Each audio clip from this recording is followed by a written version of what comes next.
अच्छा, पैर से कभी आसन को नहीं खींचना चाहिए। लोग क्या करते हैं, ऐसे आसन लेंगे और ऐसे ऐसे पटक देंगे, और फिर पैर के अंगूठे से इधर खींचेंगे, बराबर हो जाए, मुड़ गया तो सीधा करेंगे ना। श्रद्धा से आसन को बिछाइए।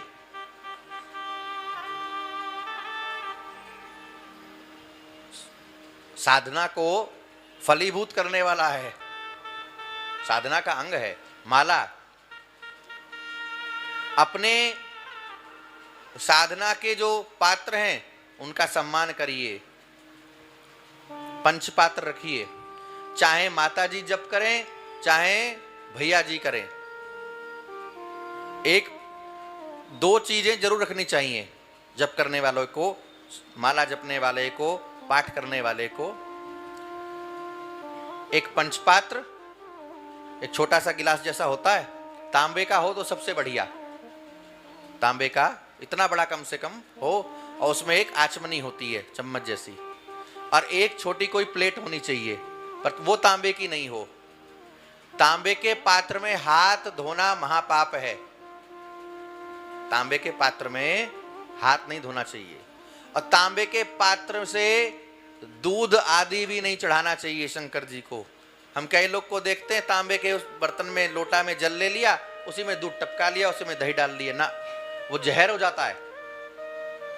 तांबे के पात्र से केवल जल, आपको दूध दही या दूध दही के साथ में घी चढ़ाना है तो ये तो चांदी का रखिए, चांदी नहीं तो स्टील का रखिए, पीतल का रखिए। सबसे अच्छा तो ये है कि भगवान की सेवा में या तो तांबे के पात्र हो, नहीं तो पीतल के हो, नहीं तो कांसे के हो। सोना चांदी बड़ा महंगा है, न संभव हो सके तो या तो पीतल के या तांबे के या कांसे के। ये भी महंगा लगे तो धीरे धीरे करके 2-4 महीना में ले लीजिए। कभी थाली ले ली, कभी लोटा ले लिया, कभी गिलास ले लिया, कभी भाई जैसी जिसकी सामर्थ्य है। तांबे के पात्र में हाथ नहीं धोना चाहिए। आसन पर बैठिए, बैठ करके प्रणाम करिए आसन को, मस्तक पर तिलक लगाइए।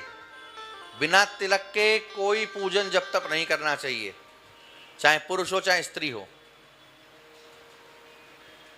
तिलक लगाइए मस्तक पर। उसके बाद जल लीजिए 3 बार, और भगवान का जो नाम आपको अच्छा लगे, केशवाय नमः, माधवाय नमः, नारायणाय नमः, जल पीजिए। अब पीने के बाद खोपड़ी पर न धरिए, सब अशुद्ध हो गए, स्नान नहीं करेंगे सिर से, तो या तो जल को ऊपर से पीजिए, ऐसे ऊपर से। अच्छा, हाथ कैसा होना चाहिए? गाय के कान के समान, गौकर्ण बोलते हैं इसको। ऐसे करके गहरा बनाइए, ऊपर से जल पीजिए। अब सुड़ुक मार के जल पी लिया, होठ जीभ सब हाथ में छू लिया, और फिर खोपड़ी पर मल लिया, अशुद्ध हो गए आप। तो जल पीजिए, फिर हाथ धोइए, ऋषिकेशाय नमः या भगवान का जो नाम आपको समझ में आवे उससे।